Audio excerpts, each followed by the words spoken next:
이 종목은 대체 왜 화제가 되었을까요? 하나씩 살펴보도록 할게요. 한국금융지주 먼저 보겠습니다. 어닝 서프라이즈 나왔거든요.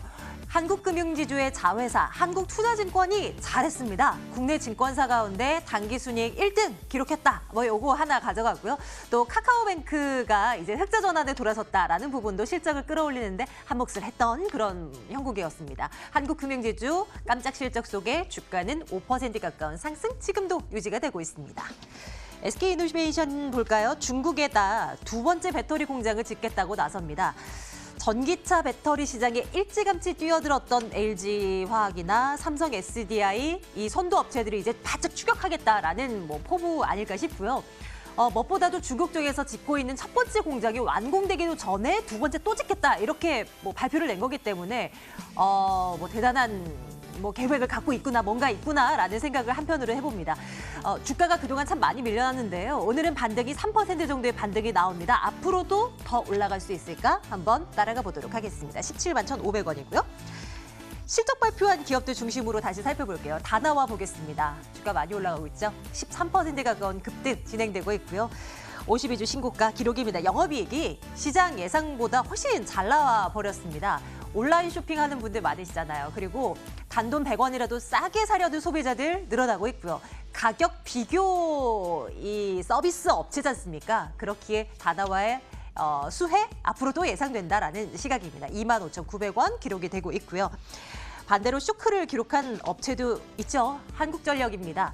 실적 안 좋을 건 알았지만 뚜껑 열어보니까 생각보다 너무 안 좋았습니다. 영업적자 규모가 6,300억 원.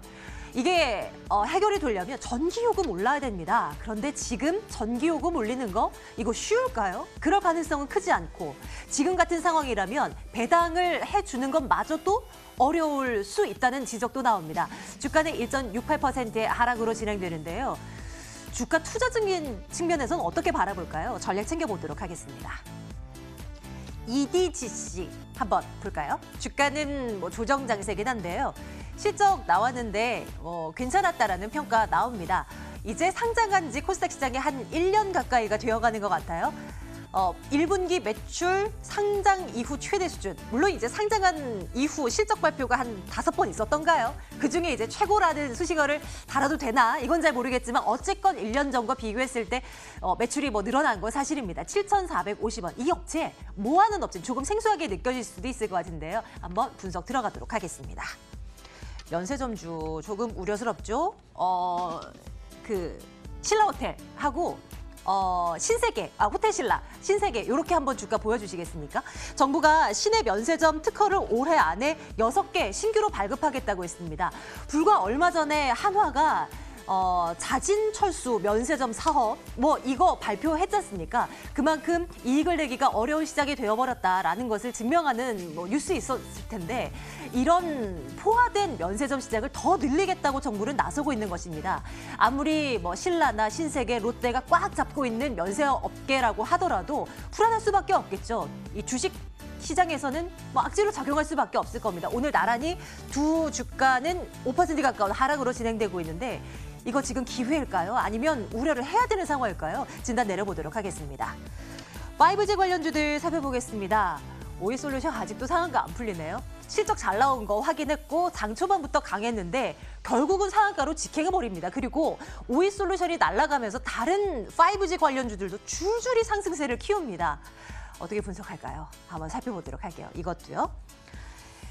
유한타증권 영업부 박우경 차장과 함께하겠습니다. 차장님 안녕하세요. 네, 안녕하십니까? 예, 네. 5G 관련주는 진짜 강합니다. 네. 이제 여차 시장이 돌아서니까 끝나기 무섭게 그냥 줄줄이 올라가는 네. 모습인데요. 포트에 이 관련주 없다면 조금은 소외가 되실 수도 있었을까요? 관련주들 앞으로도 좋게 봐도 괜찮을지 어떤 시각이십니까? 생각보다 오늘 상당히 5G 관련주들이 너무 좀 강하게 좀 상승을 네. 했습니다. 기존에 최근에 미중 무역 갈등 때문에 증시 전반이 조금 변동성이 좀 심하고 지수계 한 단계 조금은 내려온 측면인데 5G 관련된 통신 장비 업체들의 주가는 사실 좀 빠진 것들이 없었죠. 그래서 이번에 재차 반등이 나왔을 때 오히려 다른 쪽 업종들이 가고 많이 빠진 업종들이 가고 5G는 좀 쉬지 않을까라는 좀 예상이 컸었는데 오히려 오늘의 상승세를 좀 보면은 기존의 그 주도주 역할을 했던 것들의 지위를 좀 공고히 한다라고 좀 보시면 될 것 같습니다.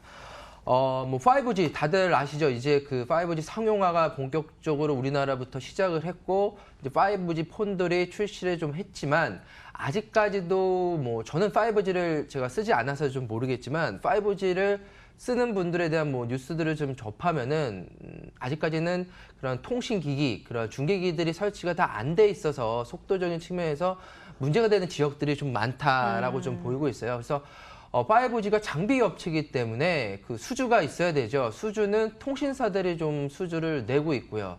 통신사들의 그런 통신 장비 글로벌 업체 뭐 삼성전자, 그다음에 에릭슨, 노키아, 화웨이를 중심으로 해서 이제 수주를 좀 내는데 어떤 그런 그 중계기를 쓰느냐에 따라서 그 해당되는 국내 그 업체들의 좀 그 실적이라든가 이익 성장이 좀 나올 걸로 좀 보이고 있는데 아무래도 미국과 중국이 싸운다면은 통신 장비 업체에 대해서 중국향 매출이 좀 많은 쪽들은 국내 업체들 중에서 좀 소외를 받을 거고 그렇지 않고 뭐 삼성이라든가 에릭슨, 노키아 쪽으로 좀 납품을 좀 많이 하는 업체들은 아무래도 그 수혜를 좀 받을 수 있기 때문에 그런 측면에서도 국내 업체들에 대한 수혜성, 국내 업체들에 대한 향후의 그런 전망들은 상당히 좋을 걸로 좀 보이고 있고 우리나라가 첫 번째로 시작을 했고 이제 미국이 본격적으로 5G 시대를 연다라고 좀 본다면은 전 세계 글로벌 시대에서 사실 인프라가 이제 곧 시작이다. 그래서 이제 우리나라 전국적으로 다 깔기 시작하고 미국, 뭐 일본, 중국,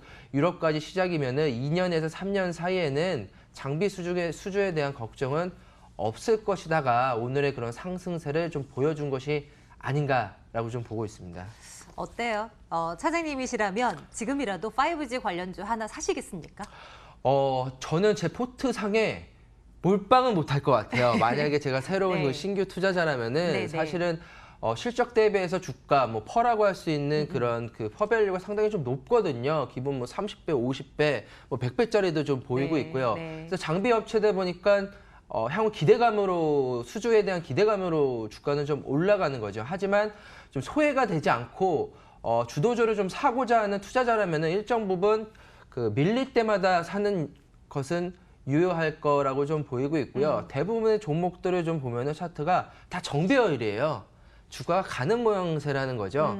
그래서 밀릴 때마다 사는 전략이 유효하지 않을까라고 좀 보이고 있습니다. 워낙 시장의 중심에 놓여 있는 종목군들이 되어버렸으니까 관심은 갖고 대신 네. 공격적이진 않게 비중은 조금 조절을 하면서 네, 맞습니다. 투자 의견 좋아요 갈까요? 네, 좋아요라고 좀 말씀을 드릴 수가 있을 것 같고요. 트레이딩 혹은 그다음에 바이앤홀딩을 단기적인 아닌 중장기적으로 좀 본다면은 충분히 진입 가능할 거라고 좀 보이고 있습니다. 어쩔 수 없이 네. 버릴 수 없는 쪽인가 봅니다. 그쵸. 5G 관련주. 예, 앞으로도 이 시간을 통해서 계속 살펴봐야 될 것 같아요. 다음 보겠습니다. 면세점주 악재가 떴습니다.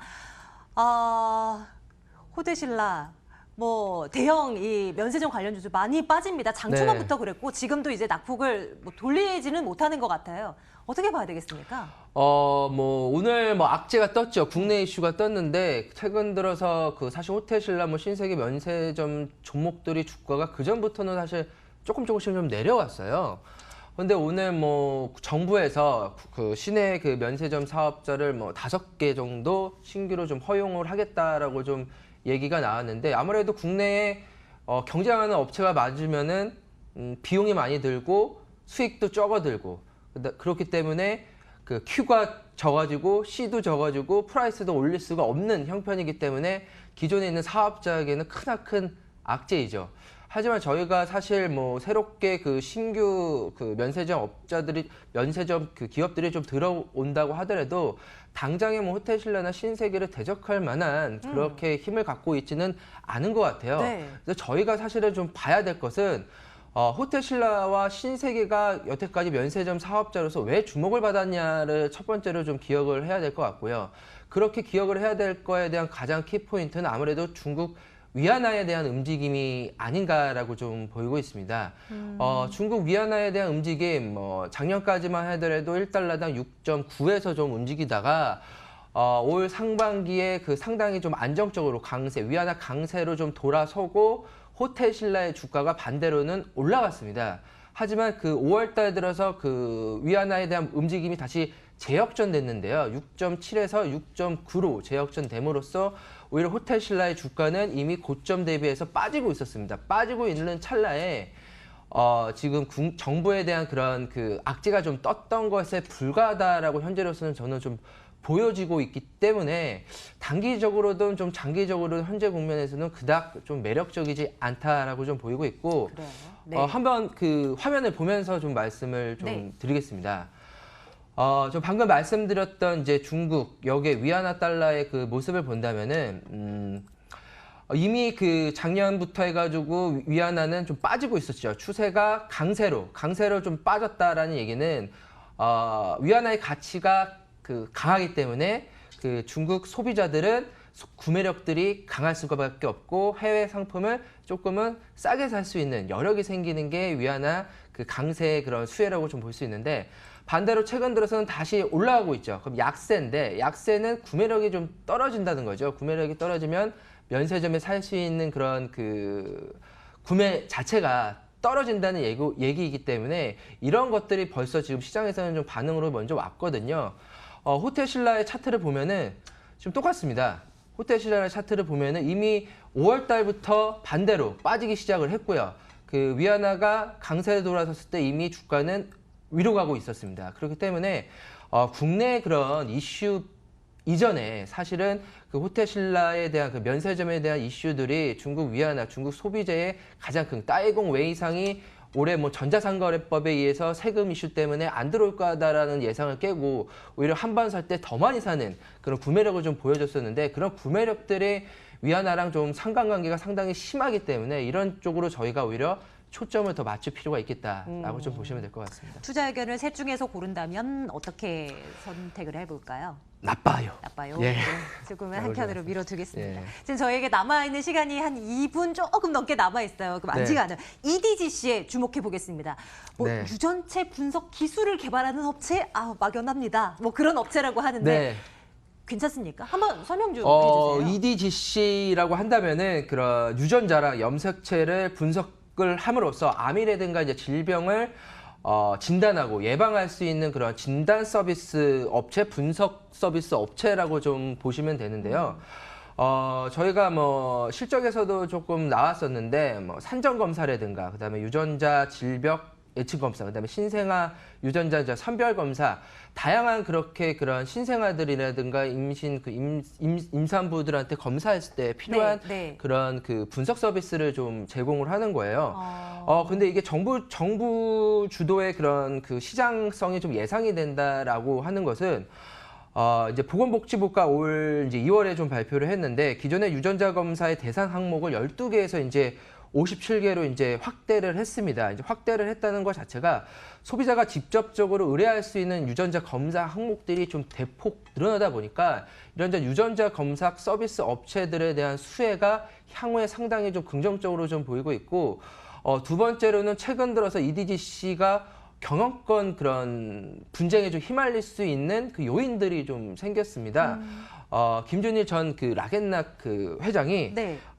최근에 그런 지분을 5%에서 6%로 상승을 함으로써 지분 추가 참여를 함으로써 경영 참여에 좀 선언을 했거든요. 경영 참여의 목적이다라고 좀 했던 것들 좀 이슈로 좀 작용함으로써 최근에 그런 거래량이 좀 실리면서 움직이지 않았나라고 좀 보이고 있습니다. 차트 한번 보여주세요. 뭐 전략을 어떻게 가져가야 돼요? 상승 룸이 좀 있다? 1분기 실적을 보면 매출액이 좀 상당히 좀 늘었어요. 그래서 올 그 하반기에도 글로벌 공략, 국내뿐만 아니라 글로벌 시장까지도 매출액이 상당히 좀 좋을 걸로 좀 보이고 있기 때문에 상장하고 주가가 사실은 간 적이 없습니다. 긴 어떻게 보면은 박스권에 좀 갇혀 있는 느낌인데 최근 들어가지고 바닥에서 거래량이 좀 실렸다. 거래량이 실렸다는 것은 추세가 좀 전환될 수 있는 확률들이 높고 오히려 5월 달 들어서 주가가 좀 빠지는데 오히려 얘는 주가가 좀 오르는 5일선 타고 좀 오르는 양상이기 때문에 최근 들어서 그런 지분 그런 경쟁까지도 좀 시장에서 좀 화두로 좀 되고 있어서 지금 가격대에서는